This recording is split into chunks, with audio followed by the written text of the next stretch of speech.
for an original sound. Hey guys, and welcome back to The Letter. A trick of the eye, I told myself, or a product of the heat. The weather has been unexpectedly warm recently, so it shouldn't be too surprising for such a thing to happen. And well, blaming this on the usual fatigue, an overworked brain, the weather, or an amateur error on my part is far more convenient. It makes a whole lot of sense than that small voice inside my head whispering. The same tiny voice that only makes itself known when something's afoul. The same one that lent a curious ear to Isabella's worries about the mansion. And with each second I spend staring at the photo, the murmurs in my head only grow louder against my ears.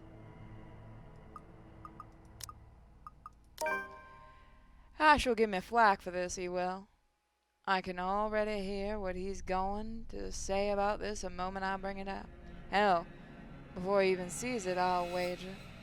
The guy's a skeptic. I am curious about something. I'm gonna check real quick. What happens if we say Hana?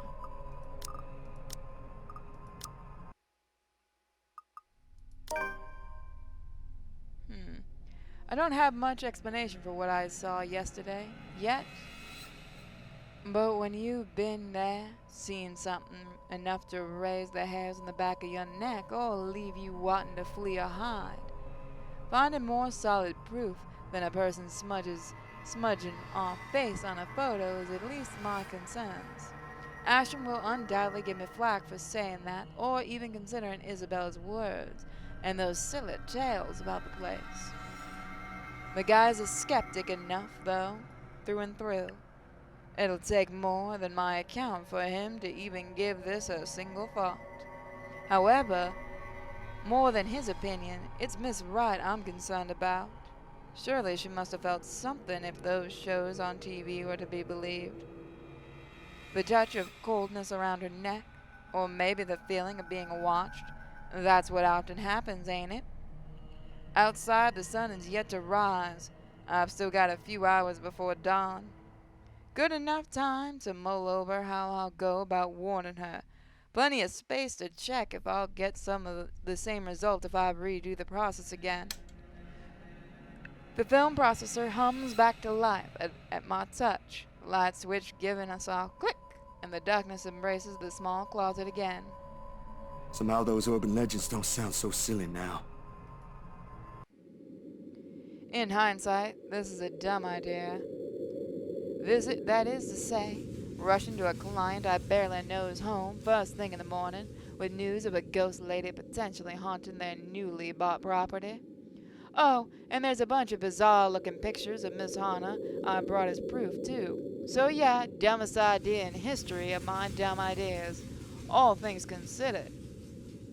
Traveling to the outskirts of Anselm village at the crack of dawn with only my bike as company, equally so.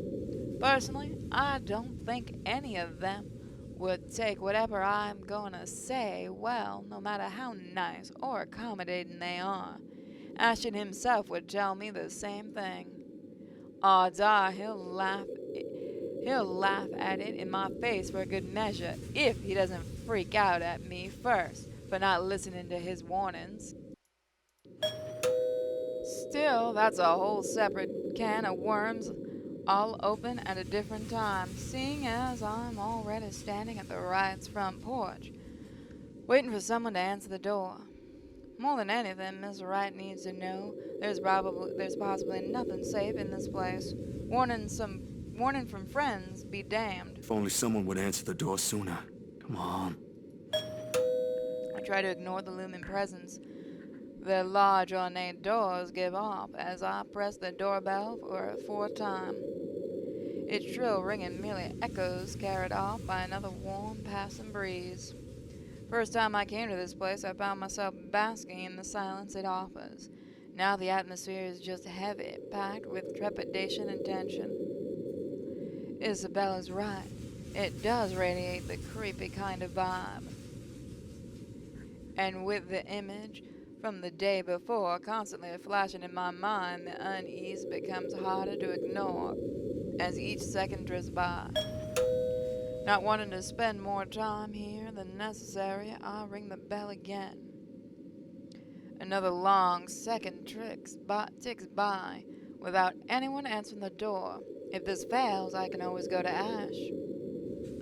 Not really the most sensible course of action either, but waiting here ain't doing me any good. For all I know, the Rat could be out of town. As luck would have it, just as I'm about to turn my heel and load, a loud thump arises from the other side. It followed by the heavy footfalls of a string of very colorful expletives about one's parentage. Didn't we have that bloody annoying doorbell replaced yesterday? That Irish charge has cost me a fortune and she can't even fix this nuisance. And where the hell is... Your Highness, if another po-faced prat is pressing that blighted bell, I swear I'll cut there. The door swoops open and a very irate Mr. Wright greets me. His partially rumpled appearance a clear testament to how early the hour is. And who might you be? I don't recall asking the movers to show up this early. I was prepared to face Miss Wright, the butler more so. But Mr. Wright, I don't quite know what to make of him yet.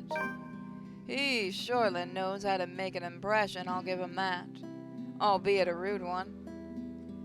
I only caught sight of him yesterday as he directed the movers. Although, from how exacerbated he sounded then, it seemed like more yelling was done than actual giving of directions. Needless to say, I'd like to believe those instances ain't all there is to the guy. Ms. Wright, at the end of the day, did marry him. Standing before him like now, though, is a different story altogether. Despite the difference in our respective heights, he manages to make it appear like he is the one looking down at me, not the other way around. An apology instinctively forms in my mouth before anything else when he arches an eyebrow at my lack of response. Well, that's not exactly why I'm here, Mr. Wright, yeah? Right, of course, the one and only. And what can I do for you this fine morning? Have I seen you somewhere before? Bloody you peasants all look the same to me. Yeah, I'm actually... It doesn't matter, I don't care. I've got someplace important to be at today. Just spit out what you want or be gone. I haven't got all day. His eyes are sharp and expectant in spite of his indifferent tone. The very impression of someone whose sharp wit has been served him well throughout life. The kind you have to carefully choose your words around. Disconcerting how simple conversation can easily seem like a ruthless form of social maneuvering. I can see why Ms. Wright would want to steer clear of it, if only for a short while.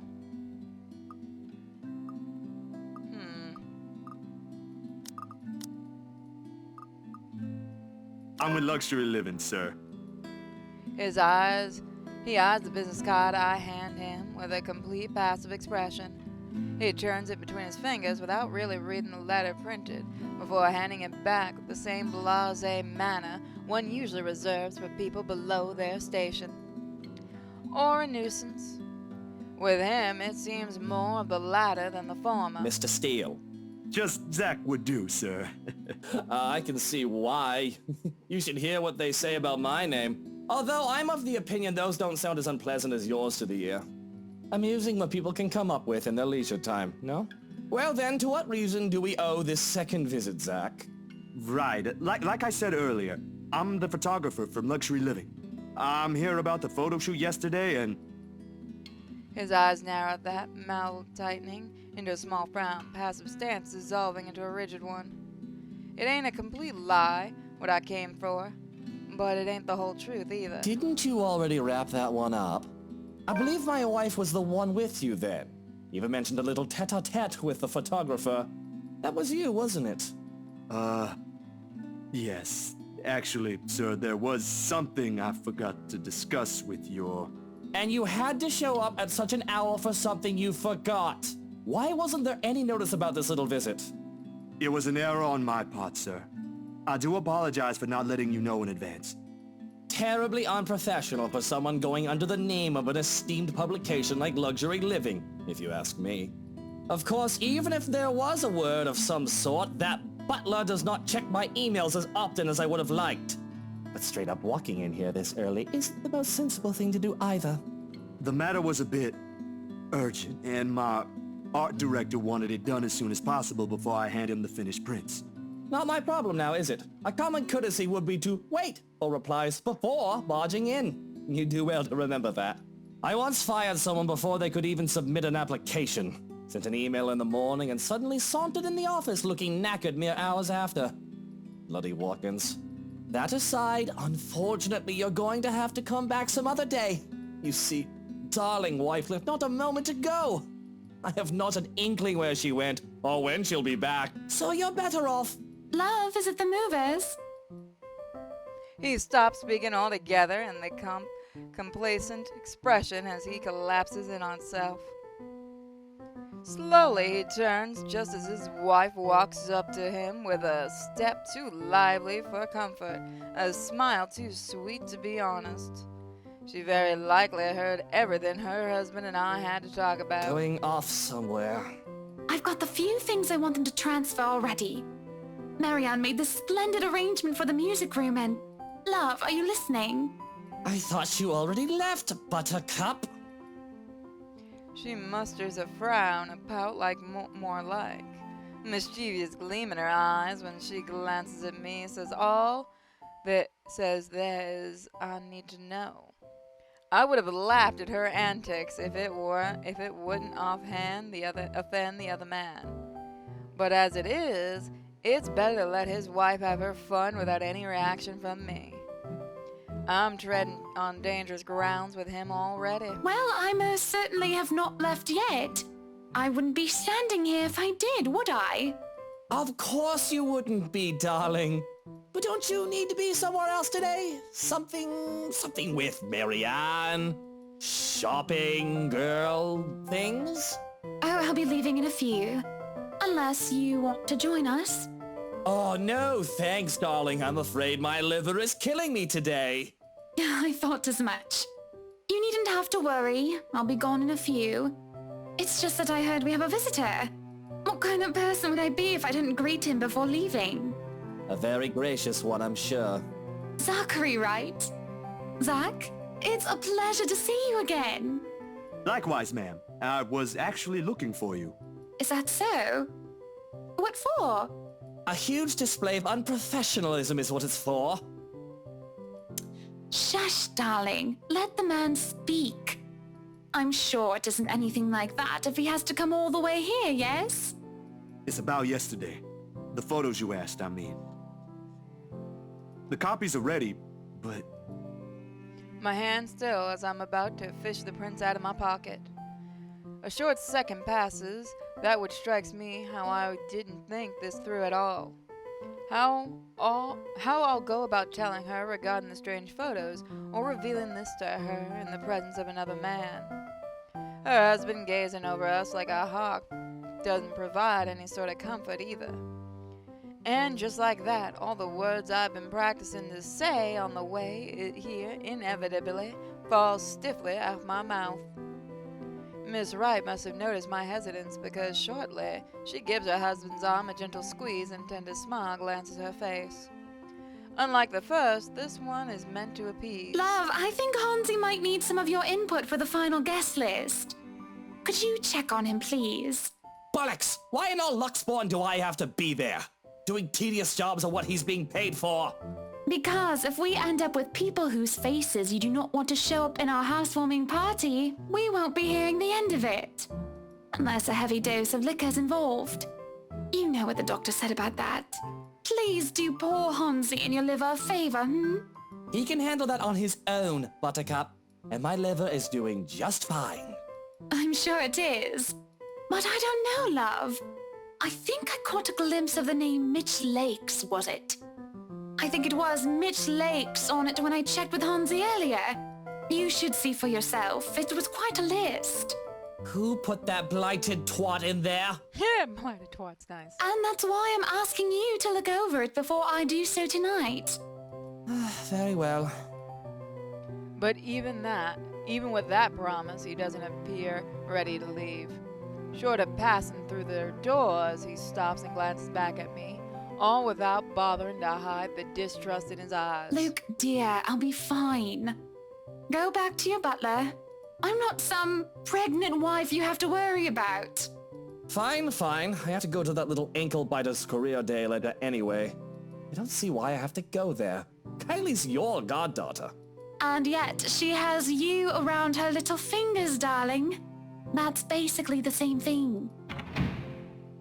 If he ever has an answer to that, we don't get to hear it above the heavy thud of the door makes and Miss Wright's own weary exhale after she's sure her husband is out of earshot. She's nothing but apologetic when she fixes her gaze back at me, and I can't help but return the same to her. I am so sorry you had to deal with that. My husband can be a bit trying when he really applied himself. It's fine, Miss Wright. No harm done. It was my fault for showing up here unannounced. And this might be strange coming from me, but he does have the right to be wary. The press can be quite vicious when it wants to be. Caught unexpectedly, they'll pick you apart. It is not surprising why he acted the way he did around me. Sweetie, if Luke treats every journalist who shows up here like that, I'm afraid we'll end up with a harassment lawsuit hanging over our heads sometime in the future. Vicious or not, some sort of finesse has to be exercised when dealing with them. I'm sorry, I hope that wasn't too offensive. Not at all, Miss Wright. Besides, I don't think an interior design magazine would be interested in who harassed who this week. Unless it has something to do with fighting over tastefully arranged furniture. But even then, I don't think our readers will be too interested. Oh, dearie. You've got a lot to learn. You really have no idea how a single tassel can ignite a spark in a crowd. Of course, at the end of the day, it's still the thought that counts.